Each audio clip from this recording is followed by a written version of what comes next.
जय श्री कृष्णा। राधे राधे। आइए सुनते हैं विश्वकर्मा जयंती पर भगवान विश्वकर्मा की कथा। पहला अध्याय। एक समय अनेक ऋषिगण धर्म क्षेत्र में एकत्र हुए और वहां धर्म के तत्व जानने वाले सूत जी से ऋषि कहने लगे, हे पुराण के मर्मज्ञ महात्मने, आप हमारे ऊपर अत्यंत कृपा करके हमारे इस अचानक उत्पन्न हुए संशय का नाश कीजिए। हमने सर्वव्यापक विष्णु के अनेक रूप सुने हैं, उनमें से कौन सा रूप सर्वश्रेष्ठ है, यह हमें बताइए। हे महात्मा मुनियों, तुमने संसार के कल्याण के लिए यह सर्व शुभ काम करने वाला बड़ा प्रश्न किया है। जो तुमने यह संसार के हित के लिए प्रश्न किया है, अतएव मैं तुम्हारे लिए सब जगत पालक परम पूज्य भगवान विष्णु के महा अद्भुत रूप का वर्णन करूंगा। हे तपस्वियों, उस परमात्मा के अनंत रूप हैं, उनमें जो अनंत श्रेष्ठ है उस रूप को अंदर से सुनो। उस दिव्य रूप के स्मरण मात्र से महापात की मनुष्य भी पाप से छूट जाते हैं, इसमें संशय नहीं है। इस प्रश्न को संसार के कल्याण के लिए क्षीर समुद्र में लक्ष्मी ने भगवान विष्णु से एक बार पूछा था। लक्ष्मी कहने लगी, हे जगन्नाथ, आपके महान अनेक रूपों को भक्त मनुष्य भक्ति युक्त होकर पृथ्वी पर पूजते रहते हैं। हे प्रिय, क्या वे रूप सब समान ही हैं या उनमें गौड़ और मुख्य किसी प्रकार का भेद है? विष्णु भगवान बोले, हे प्रिय, जब मैं समस्त ब्रह्मांड को आत्मा में सहत करके स्वानुभाव रूप से योग माया की स्थित होता हूँ, तब मैं एक ही बहुरूप धारण करूं।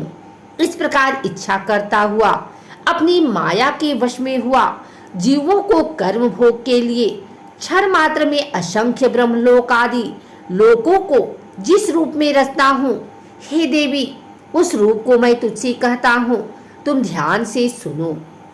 हे देवी, मैं यहाँ अद्भुत सब और तेज से व्याप्त अनेक सूर्यों की चमक से अधिक चमकने वाले विश्वकर्मा रूप को धारण करता हूँ और उनके अनंतर मनुष्य सृष्टि करने की कामना करता हूँ। सर्वप्रथम पुण्यात्मा तपस्वी ब्रह्मा को रचता हूँ। उस ब्रह्मा की स्तुति यज्ञ और गान के प्रतिपादन करने वाले ऋग, यजु और सम की अच्छी प्रकार उपदेश देता हूँ। इसी प्रकार शिल्प विद्या प्रतिपादक अथर्ववेद भी ब्रह्मा को प्रदान करता हूँ। यह वही वेद है जिससे शिल्पी लोगों ने शिल्प निकालकर अनेक वस्तुओं की रचना की है।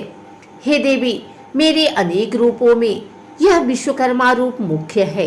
यही रूप है जिससे सारी सृष्टि क्षण मात्र में उत्पन्न होती है।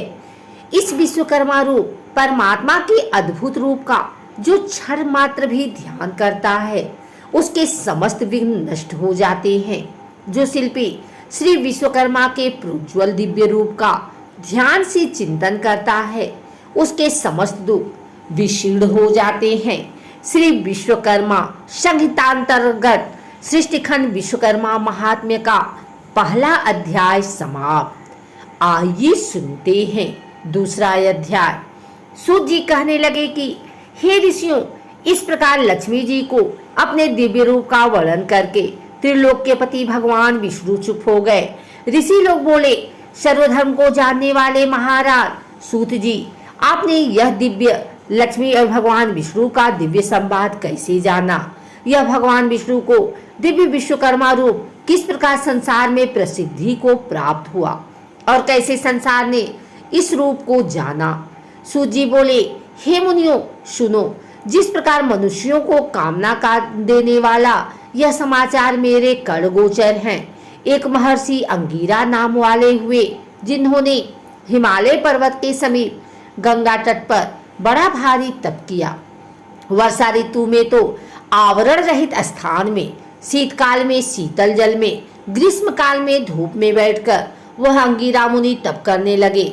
तप करते करते भी उन ऋषि का मन सुखी नहीं था और इधर उधर इस प्रकार दौड़ता था कि जैसे मृग इधर उधर भागता है। तभी उस समय अचानक आकाशवाणी हुई कि हे तपोधन, तू वृथा श्रम करता है, लक्ष्य से च्यूस हुआ वार कैसे अपने लक्ष्य को भेद सकता है। वही तेरी गति हो गई है और तू लोक में उपवास को प्राप्त हो रहा है। उत्पत्ति स्थिति संहार करने वाला, सबको अभीष्ट का सिद्ध करता महातेजस्वी विश्वकर्मा संसार में प्रसिद्ध है।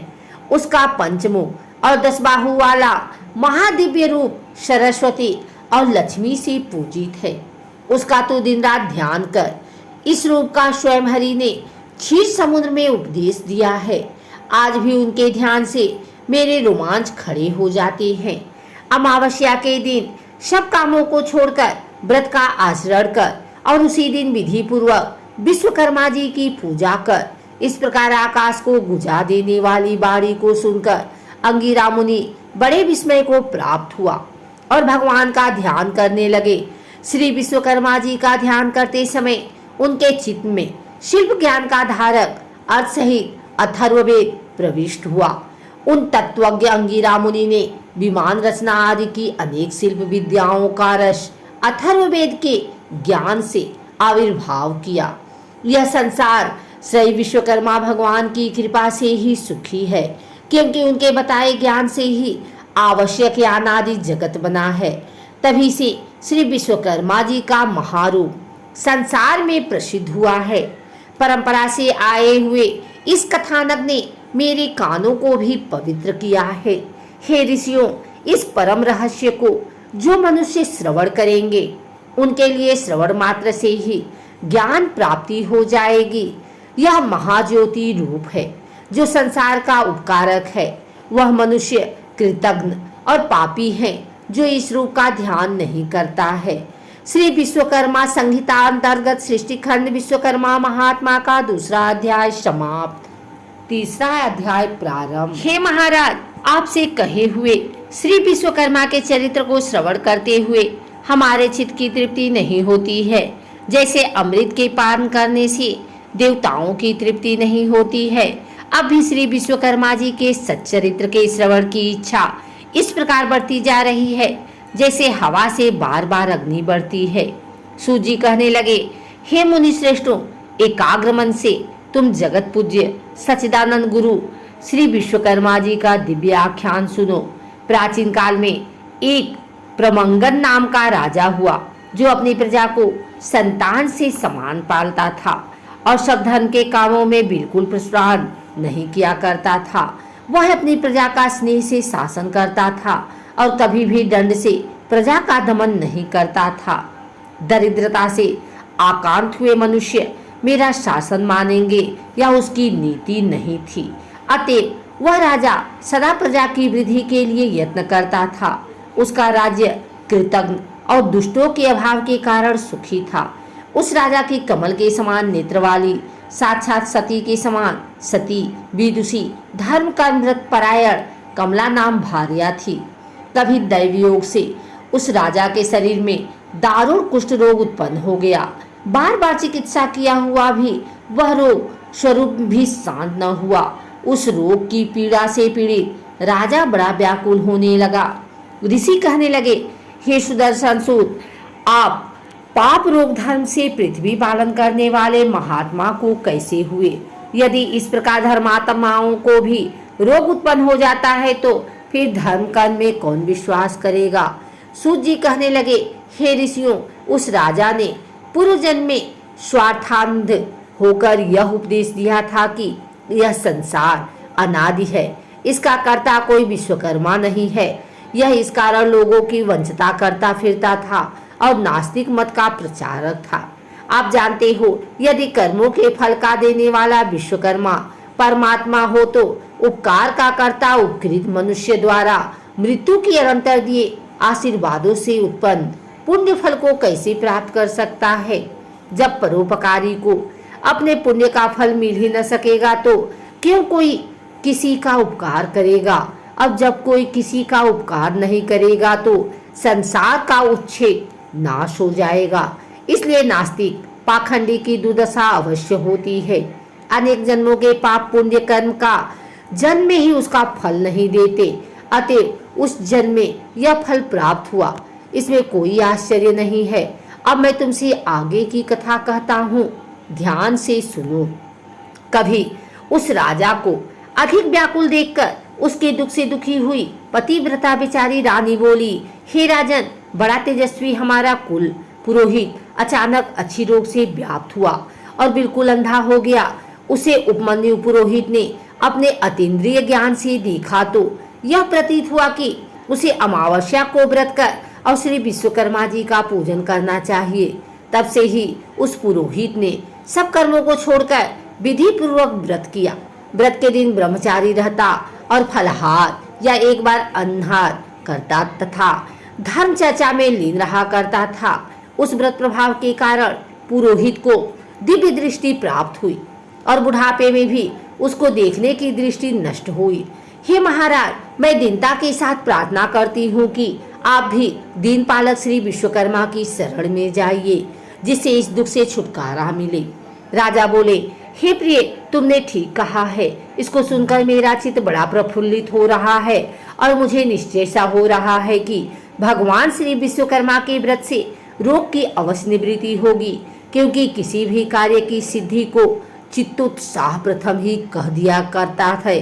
सूत जी कहने लगे कि उस दिन से लेकर वह राजा प्रतिदिन श्री विश्वकर्मा जी का पूजन और वंदन करके भोजन करने लगा। अमावस्या के दिन सब कामों को छोड़कर व्रत विश्वकर्मा जी का पूजन और व्रत करना चाहिए।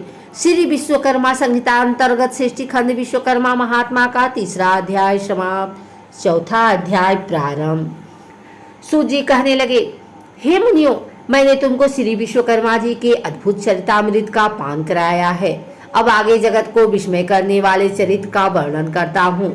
जगत में धर्म के व्यवहार से चलने वाले संतोषी कोई अस्तकार और उसकी पत्नी वाराणसीपुरी में रहते थे।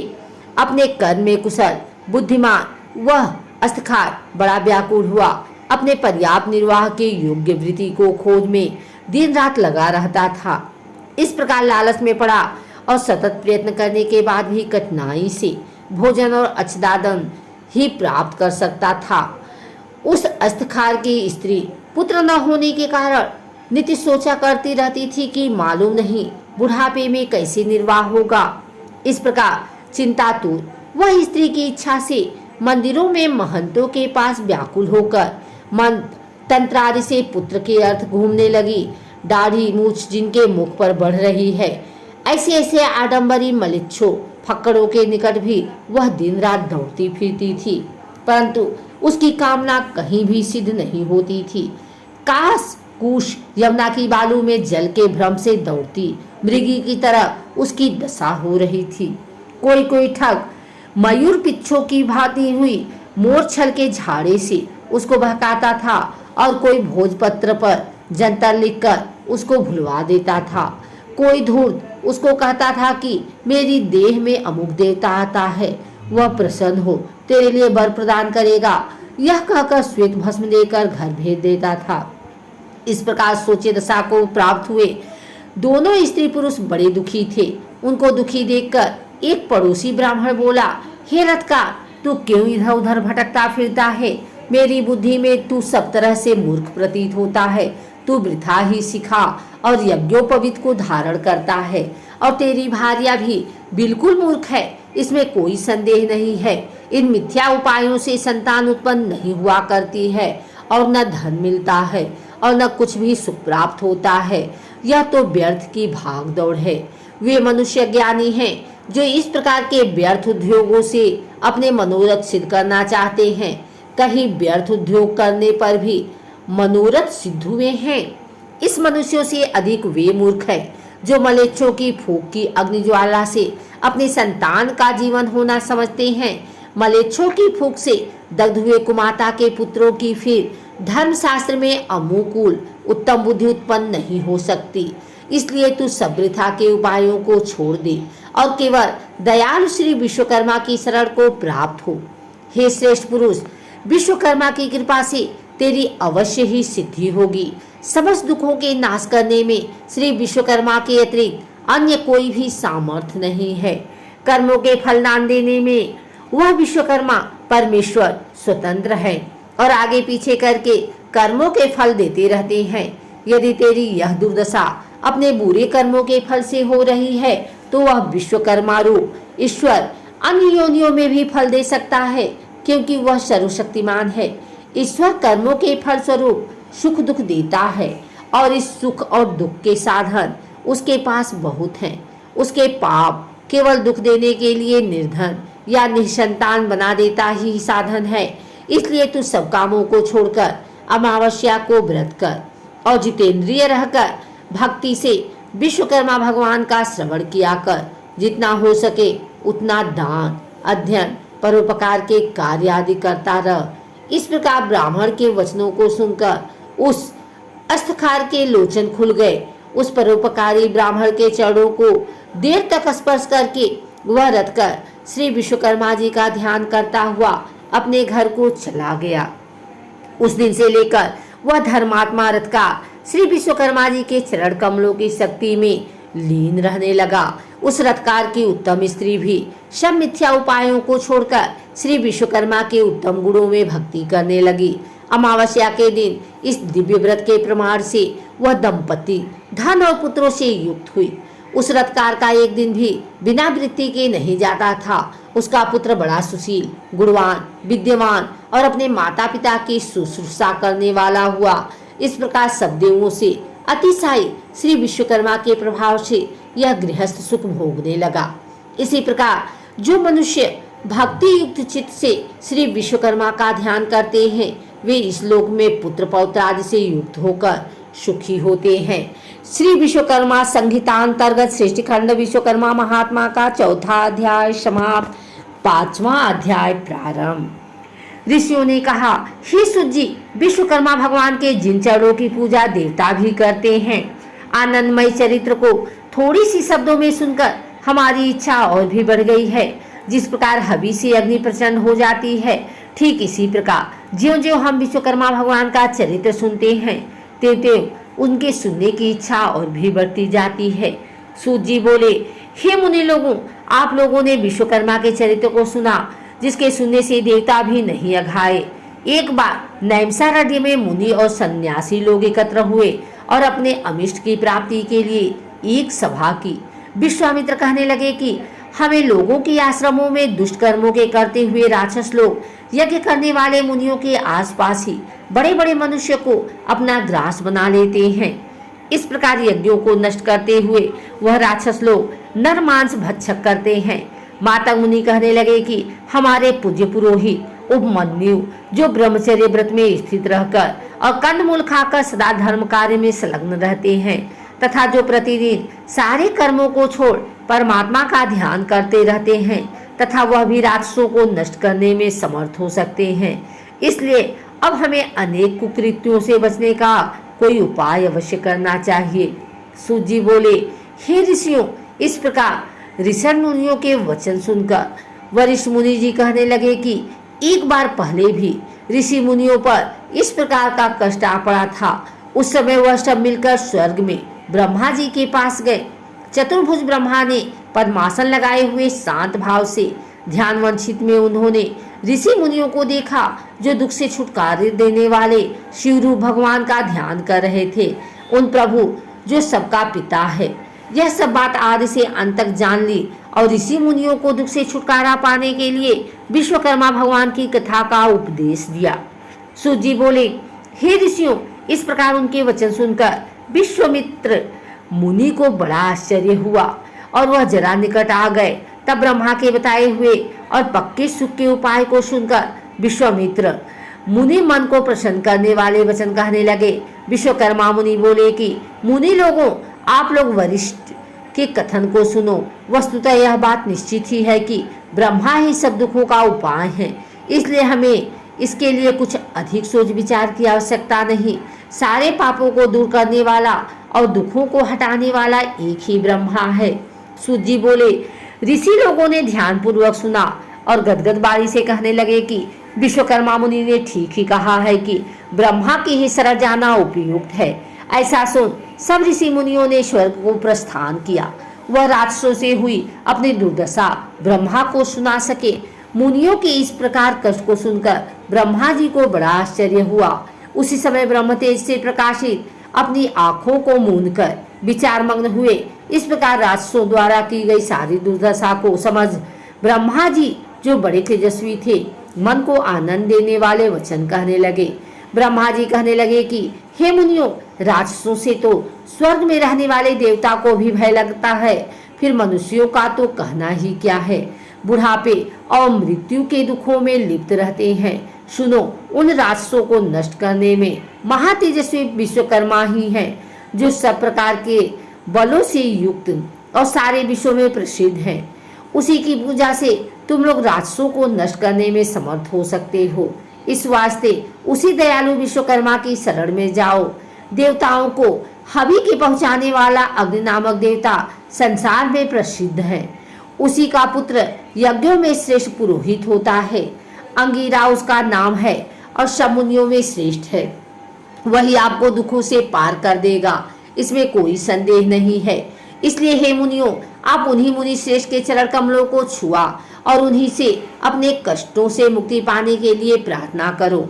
सूत जी बोले कि ब्रह्मा जी के कथन के अनुसार ऋषियों ने सब यज्ञ का अनुष्ठान आदि किए और अंगिरा ऋषि के वचनों को सुनने के लिए उत्सुक हुए। अंगिरा ऋषि कहने लगे कि हे मुनियों, तुम लोग क्यों इधर उधर मारे मारे फिरते हो? दुखों को काटने में विश्वकर्मा के अतिरिक्त और कोई भी समर्थ नहीं। इसलिए तुम्हें चाहिए कि जितेंद्रिय रहते हुए अमावस्या के दिन अपने साधारण कर्मों को रोककर भक्ति पूर्वक विश्वकर्मा की कथा सुनो, जिसके सुनने मात्र से जन जन्मांतर के पाप नष्ट हो जाते हैं। मुनि लोग ब्रह्मचर्य व्रत में स्थित हो विश्वकर्मा देव की पूजा द्वारा ध्यान करते हुए सब प्रकार के सुखों को प्राप्त करते हैं। सूजी कहने लगे कि मुनि लोग इस प्रकार महर्षि अंगिरा के वचनों को सुनकर अपने अपने आश्रमों को चले गए और यज्ञ में विश्वकर्मा देव का पूजन किया, जिसका परिणाम यह हुआ कि उनकी पूजा से सारे राक्षस भस्म हो गए, यज्ञ विघ्नों से रहित हो गए तथा नाना प्रकार के सुखों से संपन्न हो गए। जो मनुष्य भक्ति पूर्वक विश्वकर्मा का चिंतन करता है वह सुखों को प्राप्त करता है, संसार में बड़े पद को प्राप्त करता है। श्री विश्वकर्मा संहिता अंतर्गत श्रेष्ठ खंड विश्वकर्मा महात्म्य का 5वां अध्याय समाप्त। 6वां अध्याय प्रारंभ।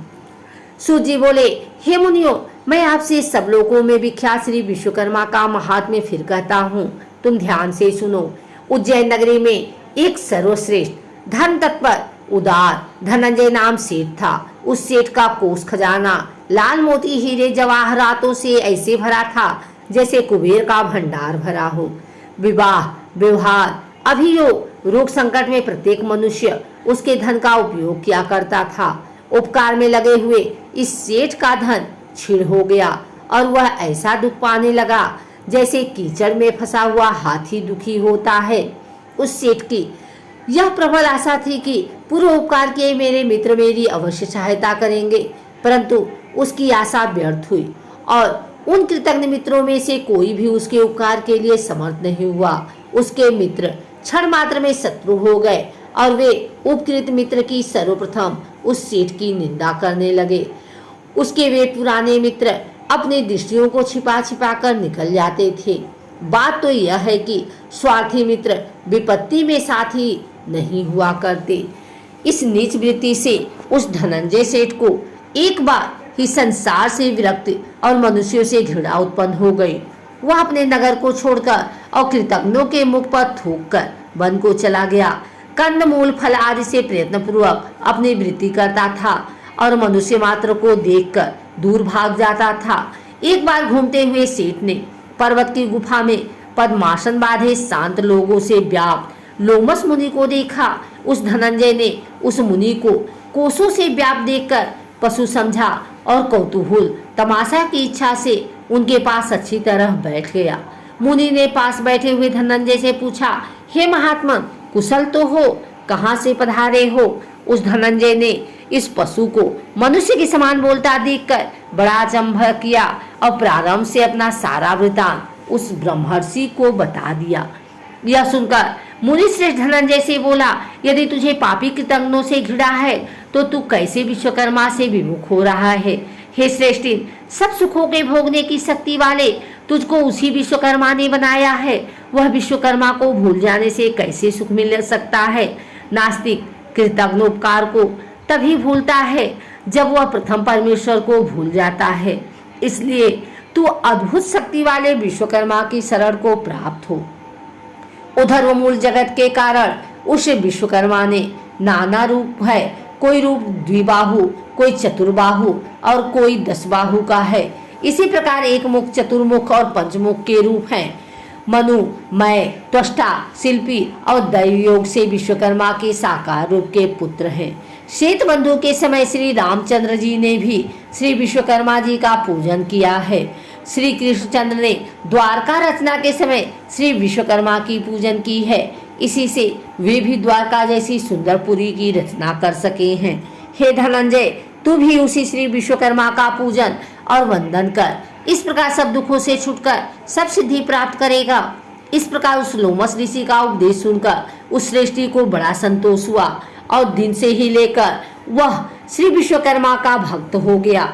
उन श्री विश्वकर्मा जी के पूजन से उसके समस्त पाप दग्ध हो गए और अंत को देवता बनकर सुख भोग कर जो मनुष्य भक्ति युक्त चित्त से श्री विश्वकर्मा का ध्यान करता है वह सुखी होकर विश्वकर्मा जी के चरण कमलों का भक्ति प्रदान करता है।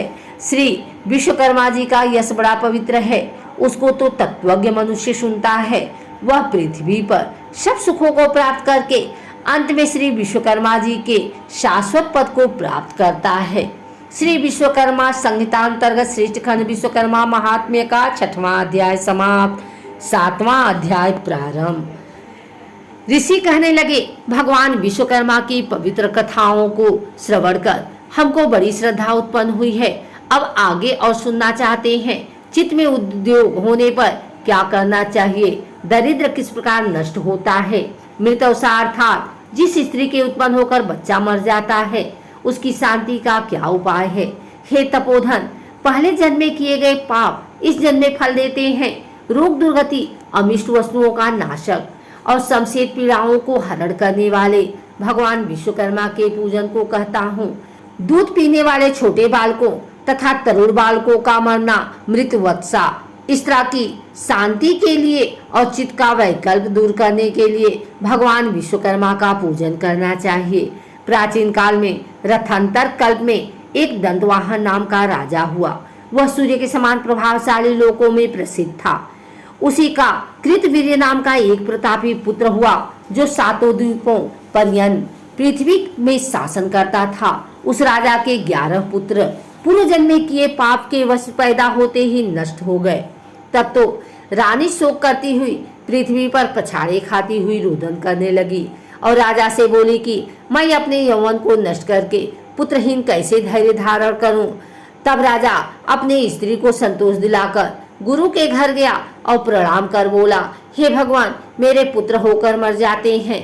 यह किस दिन की मुझसे अवहेलना होती है, सो कहिए, क्योंकि दिन रात उत्पन्न हुए पुत्रों को याद करके रानी बहुत रुदन करती है और धैर्य धारण नहीं करती है। गुरु बोले, हे राजन, अब बहुत शोक मत करो। तुम्हारे एक वंश को बढ़ाने वाला चिरंजीवी पुत्र होगा। देवों के देवेश भगवान विश्वकर्मा का पूजन करो। उनके प्रसन्न होने पर अवश्य फल की सिद्धि होगी। उनकी पूजा के आगे अन्य देवों की पूजा से क्या। तब राजा ने धर्म से दृढ़ होकर अपनी पत्नी सहित भगवान विश्वकर्मा का पूजन किया। वस्त्र आभूषणों से ब्राह्मणों को संतुष्ट किया। तब भगवान विश्वकर्मा ने प्रसन्न होने पर उसकी स्त्री ने गर्भ धारण किया और 10वें महीने में सुंदर से पुत्र को जन्म दिया। तभी से वह विश्वकर्मा का महीने महीने में पूजन करने लगी। अंत में बैकुंठ धाम को गया। मृतवत्सा को शक्ति के लिए चित्त का भ्रम होने पर विश्वकर्मा प्रभु का अर्चन करना चाहिए। ऐसा करने से मनुष्य की इच्छाएं पूर्ण होती हैं। दरिद्रता का नाश, बाल पीड़ा और दुष्स्वप्न का भय नहीं होता। श्री विश्वकर्मा संहिता अंतर्गत श्रेष्ठ खंड विश्वकर्मा महात्म्य का 7वां अध्याय समाप्त।